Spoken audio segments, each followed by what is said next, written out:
ಯಾಕೆ? ಯಾವ ರಾಜಕಾರಣಿಯೂ ಸಹ ನಿಮ್ಮ ಸಹಕಾರಕ್ಕೆ ಬಂದಿಲ್ಲ. ರಾಜಕಾರಣಿಗಳ ಮಕ್ಕಳು ಇವತ್ತು ನಿಮ್ಮ ಜೊತೆಯಲ್ಲಿದ್ದಾರಾ? ಕರ್ನಾಟಕದಲ್ಲಿರುವಂತಹ ಭಾರತೀಯ ಜನತಾ ಪಕ್ಷ 224 ವಿಧಾನಸಭಾ ಕ್ಷೇತ್ರಗಳಲ್ಲಿದೆಯಲ್ಲ, ಗೋಹತ್ಯೆ ಆಗಿರೋ ನಿಷೇಧದ ಬಗ್ಗೆ ಆಗಿರ್ಬೋದು, ಹಿಂದೂ ಧರ್ಮದ ಬಗ್ಗೆ ಮಾತಾಡ್ತಾ ಇದ್ದಾರಲ್ಲ, ಯಾತಕ್ರಿ ಪುನೀತ್ ಕೆರೆಹಳ್ಳಿ ಅವರೇ ನಿಮ್ಮ ಜೊತೆಯಲ್ಲಿ ನಿಂತ್ಕೊಂಡು ಅವರು ನಿಮ್ಮ ಹೋರಾಟದಲ್ಲಿ ಭಾಗವಹಿಸ್ತಿಲ್ಲ? RSS ಯಾಕೆ ಭಾಗವಹಿಸ್ತಾ ಇಲ್ಲ? ಇವತ್ತು ನೀವು ಮುಸಲ್ಮಾನರನ್ನು ಬೈಕೊಂಡು ತಿರುಗ್ತೀರಿ, ಮುಸಲ್ಮಾನರನ್ನು ಟಾರ್ಗೆಟ್ ಮಾಡ್ತಾ ಇದ್ದೀರಿ, ಅವರು ವಿಡಿಯೋಗಳನ್ನು ಮಾಡ್ತಾರೆ, ನೀವು ವಿಡಿಯೋಗಳನ್ನು ಮಾಡ್ತಾ ಇದ್ದೀರಿ. ಎಲ್ಲದರ ವಿಚಾರವಾಗಿ ಇವತ್ತು ನಿಮಗೆ ಸತ್ಯಾಂಶ ಗೊತ್ತಾಗ್ತಾ ಇದೆ ಅಂತ ನಿಮಗೆ ಇವಾಗ ಮನವರಿಕೆ ಆಗ್ತಾ ಇದೆ. ಇವತ್ತು ನೀವು ರಕ್ಷಣೆ ಕೋರಿ ಪೋಸ್ಟನ್ನು ಹಾಕಿಸ್ತಾ ಇದ್ದೀರಿ. ಅದು ಸತ್ಯವೋ ಮಿಥ್ಯವೋ ಗೊತ್ತಿಲ್ಲ. ಆ ಪೋಸ್ಟ್ ಸತ್ಯನೇ ಆಗಿದ್ರೆ ಸತ್ಯವನ್ನ ತಿಳ್ಕೊಳ್ಳಿ ಪುನೀತ್ ಕೆರೆಹಳ್ಳಿ ಅವರೇ. ಮನುಷ್ಯನ ಜೀವ ಆಯ್ತಲ್ಲ, ಅದು ಅಮೂಲ್ಯವಾದದ್ದು. ಮನುಷ್ಯನ ಜೀವನ ಆಯ್ತಲ್ಲ, ಲಕ್ಷಾಂತರ ಕೋಟಿ ಜೀವರಾಶಿಗಳಿಗೆ ಒಬ್ಬ ಮನುಷ್ಯನಿಗೆ ಮಾತ್ರ ಯೋಚಿಸುವಂತಹ ಶಕ್ತಿ ಕೊಡ್ತಾನೆ, ನಗುವಂತಹ ಶಕ್ತಿ ಕೊಟ್ಟಿದ್ದಾನೆ. ಅಂತಹ ಜೀವನ ಮತ್ತು ಜೀವವನ್ನು ನಾವು ಪವಿತ್ರವಾಗಿ ಕಾಪಾಡಿಕೊಳ್ಬೇಕಾಗುತ್ತೆ. ಸತ್ಯದ ಪರವಾಗಿ ಹೋರಾಟ ಮಾಡಬೇಕಾಗುತ್ತೆ ಹೊರತು ಯಾವುದನ್ನೋ ಮಾಡಿಕೊಂಡು ನಿಮ್ಮ ಹೋರಾಟ ಸರಿ ಇದ್ದಿದ್ರೆ, ನಿಮ್ಮ ಹೋರಾಟ ನ್ಯಾಯಯುತವಾಗಿದ್ದಿದ್ರೆ, ಆ ಹೋರಾಟ ಗುರಿ ತಲುಪುತ್ತೆ ಅನ್ನೋದಾಗಿದ್ದರೆ ಎಲ್ಲ ಭಾರತೀಯ ಜನತಾ ಪಕ್ಷದವರು ನಿಮ್ಮ ಜೊತೆ ನಿಂತ್ಕೊಳ್ಬೇಕಾಗಿತ್ತು. ನಿಂತ್ಕೊಂಡ್ರ? RSS ನಿಂತ್ಕೊಳ್ಬೇಕಾಗಿತ್ತು. ನಿಂತ್ಕೊಂಡ್ರ? VHP ನಿಂತ್ಕೊಳ್ಬೇಕಾಗಿತ್ತು. ಬಜರಂಗ ದಳ ನಿಂತ್ಕೊಳ್ಬೇಕಾಗಿತ್ತು.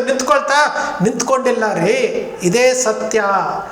45 ಕೇಸುಗಳನ್ನು ಹಾಕಿಸ್ಕೊಂಡಿದ್ದೀನಿ ಅಂತೇಳಿ ಒಂದು ದೊಡ್ಡದಾಗಿ ಹೇಳ್ತೀರಲ್ಲ, 45 ಕೇಸುಗಳನ್ನು ಹಾಕಿಸ್ಕೊಂಡು 5 ಕೇಸ್ ಆದರೆ 50 ಆಗುತ್ತೆ, ಅರ್ಧ ಶತಕ ಪೂರೈಸ್ತೀರಾ? ಯಾರು ಬರ್ತಾರೆ? ಇವತ್ತು ಬಿಸಿ ರಕ್ತ ಇದೆ, ಮಾತಾಡ್ತೀರಿ, ಇವತ್ತು ಜೀವ ಬೆದರಿಕೆ ಅಂತ ಹೇಳ್ತಾ ಇದ್ದೀರಿ. ನಾಳೆ ಏನು ಮಾಡ್ತೀರಿ?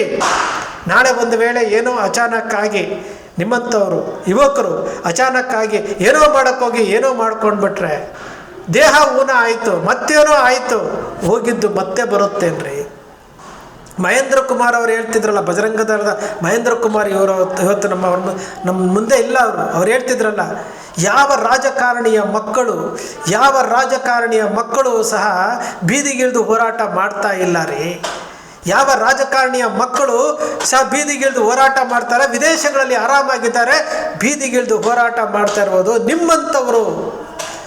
ನಿಮ್ಮಂಥವರನ್ನು ಉಚ್ಚೆಬ್ಬಿಸಿ ಕಳಿಸಿ ಹೋರಾಟಕ್ಕೆ ಕಳಿಸಿ ನೀವು ಎಷ್ಟು ಕೇಸ್ ಬೇಕಾದರೂ ಹಾಕಿಸ್ಕೊಳ್ಳಿ, ನಿಮ್ಮನ್ನು ಬೇಲಿಂದ ಬಿಡಿಸ್ಕೊಂಬರೋಕ್ಕೆ ನಾವಿದ್ದೀವಿ ಅಂತೇಳಿ 45 ಕೇಸುಗಳಿಗೆ ನಿಮಗೆ ಬೇಲ್ ಮಾಡಿಸಿದ್ದಾರೆ. ಆ ಬೇಲ್ ಮಾಡಿಸಿದ್ದಾರೆ ಅಂತಂದರೆ ಬೇಲ್ ಮಾಡಿಸೋರಾಗಲಿ ಇನ್ನೊಬ್ಬರು ಹಿಂದ್ಗಡೆ ನಿಂತ್ಕೊಂಡಾಗಲಿ ಯಾಕ್ರೆ ಬಹಿರಂಗವಾಗಿ ಬಂದು ನಿಮ್ಮ ಜೊತೆಯಲ್ಲಿ ಕೈ ಜೋಡಿಸ್ಬಾರ್ದು? ಯಾತಕ್ಕೆ ಕೈ ಜೋಡಿಸ್ಬಾರ್ದು? ನಾನು ಹಿಂದೆನೂ ಹೇಳಿದ್ದೆ, ಇವತ್ತು ಹೇಳ್ತಾ ಇದ್ದೀನಿ. ನಿಮ್ಮ ಜೀವಕ್ಕೆ ಬೆದರಿಕೆ ಇದೆ ಅಂತಂದಾಗ ಬಹಳ ಬೇಸರ ಆಗಿದ್ದು. ಇಂತಹ ಹೋರಾಟಗಾರ ಏನೋ ಮಾಡ್ತೀನಿ ಅಂತ ಬಂದ ಕಾರ್ನಲ್ಲಿ ಕೂತ್ಕೊಂಡು ವಿಡಿಯೋಗಳನ್ನು ಮಾಡಿಕೊಂಡು ಫೇಮಸ್ ಹಾಕ್ಕೊಂಡು ಇವತ್ತು ಹಿಂದೂ ಧರ್ಮ ಅಪಾಯದಲ್ಲಿದೆ ಅಂತ ಹೇಳ್ಕೊಂಡು ಈ ವಿಚಾರಗಳನ್ನು ಜನರ ಮುಂದೆ ಇಟ್ಟು ಒಂದಷ್ಟು ಜನ, ನಾನು ಪದೇ ಹೇಳ್ತಾ ಇದ್ದೀನಿ, ಇಡೀ ಭಾರತದ ಮೊಘಲರು ಭಾರತಕ್ಕೆ ಬರೋದಕ್ಕೆ ಈ 1% 2% ಜನ ಕಾರಣ. ಅವರ ಆಡಳಿತದಲ್ಲಿದ್ದಿದ್ದು 1% 2% ಜನ. ಬ್ರಿಟಿಷರ ಕಾಲದಲ್ಲಿ ಪೋರ್ಚುಗೀಸರು, ಡಚ್ಚರು, ಫ್ರೆಂಚರು, ತುರ್ಕರು ಇವರೆಲ್ಲರೂ ಬಂದಾಗ ಅವರ ಜೊತೆಯಲ್ಲಿ ಇದ್ದಿದ್ದು ಇದೇ 1% 2% ಜನ. ಇವತ್ತಿಗೂ ಸಹ ಆಡಳಿತದಲ್ಲಿ ಹಸ್ತಕ್ಷೇಪ ಮಾಡ್ತಾ ಇರುವಂಥದ್ದು, ಕಂಟ್ರೋಲ್ ಇಟ್ಕೊಂಡಿರ್ಬೋದು ಇದೇ 1% 2% ಜನ. 98% ಭಾರತೀಯರು ಅಮಾಯಕರನ್ನಾಗಿ ಮಾಡಿ ತಪ್ಪು ದಾರಿಗೆ ತಳ್ತಾ ಇರುವಂಥವರು ಇದೇ 1% 2% ಜನ. ಇದೇ ಪುನೀತ್ ಕೆರೆಹಳ್ಳಿ ಅಂತಹ ಯುವಕರಿಗೆ ನಾವಿದ್ದೀವಿ, ನೀವು ಮುಂದೆ ಹೋಗಿ ನೀವು ಅಪರಾಧಗಳನ್ನು ಮಾಡ್ತಾ ಇರಿ, ನೀವು ಫೇಮಸ್ ಆಗ್ತಾ ಇರಿ, ನಿಮಗೆ ಏನೇನು ಬೇಕು ಎಲ್ಲ ನಾವು ಮಾಡ್ತೀವಿ, ಆರ್ಥಿಕ ಪರಿಸ್ಥಿತಿ ನಿಮಗೆ ಹದಗೆಟ್ಟಿದೆ, ನಾವು ಸಹಕಾರ ಕೊಡ್ತೀವಿ, ನಿಮ್ಮನ್ನು ಬೇಲಿಂದ ಬಿಡಿಸ್ಕೊಂಡ್ಬರ್ತೀವಿ, ಇಂಥದ್ದೆಲ್ಲ ಹೇಳಿ ಉರಿದುಂಬಿಸಿ ಇವತ್ತು ನಿಮ್ಮನ್ನು ತಪ್ಪಿತಸ್ಥರ ಸ್ಥಾನದಲ್ಲಿ 45 ಕೇಸುಗಳಾಗುವಂಥ ಸ್ಥಾನಕ್ಕೆ ತೆಗೆದುಕೊಂಡು ಬಂದಿದ್ದಾರಲ್ಲ. ಇವತ್ತು ನಿಮಗೆ ಜೀವ ಬೆದರಿಕೆ ಇದೆ ಅಂತೇಳಿ ಪೋಸ್ಟ್ಗಳು ಹಾಕ್ತಿದ್ದೀರಿ ಅಂತಂದರೆ ಅದಕ್ಕೆ ಕಾರಣಕರ್ತರು ಯಾರ್ರೀ? ನಿಮ್ಮನ್ನು ಪ್ರಚೋದಿಸಿ, ನಿಮ್ಮನ್ನು ಮುನ್ನೆಲೆಗೆ ತಂದು, ನಿಮ್ಮನ್ನು ಮುಂದೆ ಬಿಟ್ಟು ಹಿಂದೆ ಕಾಣದ ಕೈಗಳಾಗಿ ಮುಸುಕು ಹಾಕ್ಕೊಂಡು ನಿಮ್ಮನ್ನು ಮುಂದೆ ತಳ್ತಾ ಇದ್ದಾರಲ್ಲ, ಅವರಲ್ವಾ? ಹೋಗಲಿ, ಅದಕ್ಕೇನಾದರೂ ನೀವು ಮಾಡ್ತಾ ಇದ್ದೀರಲ್ಲ, ಅದಕ್ಕೇನಾದರೂ ಪ್ರತಿಫಲ ಸಿಗ್ತಾ ಇದೆಯಾ? ಖಂಡಿತ ಇಲ್ಲ. ಭಾರತೀಯ ಜನತಾ ಪಕ್ಷದ ಆಡಳಿತದಲ್ಲೇ ಶಿವಮೊಗ್ಗದಲ್ಲಿ ಅರ್ಚನ ಕೊಲೆ ಆಗಿದ್ದು, ಭಾರತೀಯ ಜನತಾ ಪಕ್ಷದ ಆಡಳಿತದಲ್ಲೇ ಪ್ರವೀಣ್ ನೆಟ್ಟಾರ್ನ ಕೊಲೆ ಆಗಿದ್ದು. ಇವರಿಬ್ಬರಿಗೂ ನ್ಯಾಯ ಸಿಗ್ತಾ? ಇವರಿಬ್ಬರಿಗೂ ನ್ಯಾಯ ಸಿಗ್ತೇನ್ರಿ? 100% ಸಿಕ್ಕಲಿಲ್ಲ. ಹಾಗಾದರೆ ಭಾರತೀಯ ಜನತಾ ಪಕ್ಷ ಹಿಂದೂಗಳನ್ನೇ ರಕ್ಷಣೆ ಮಾಡ್ಕೊಳಕ್ಕಾಗಲಿಲ್ವಲ್ಲ ಇವರಿಗೆ. ಇನ್ನು ಪುನೀತ್ ಕೆರೆಹಳ್ಳಿ ಏನಾದರೂ ಹೆಚ್ಚು ಕಡಿಮೆ ಆಯ್ತಂದ್ರೆ ನಿಮ್ಮನ್ನು ರಕ್ಷಣೆ ಮಾಡ್ಕೊಳ್ತಾರೇನ್ರಿ? ನಿಮ್ಮನ್ನು ರಕ್ಷಣೆ ಮಾಡ್ಕೊಳ್ತಾರ? ವಿಚಾರ ಮಾಡಿ.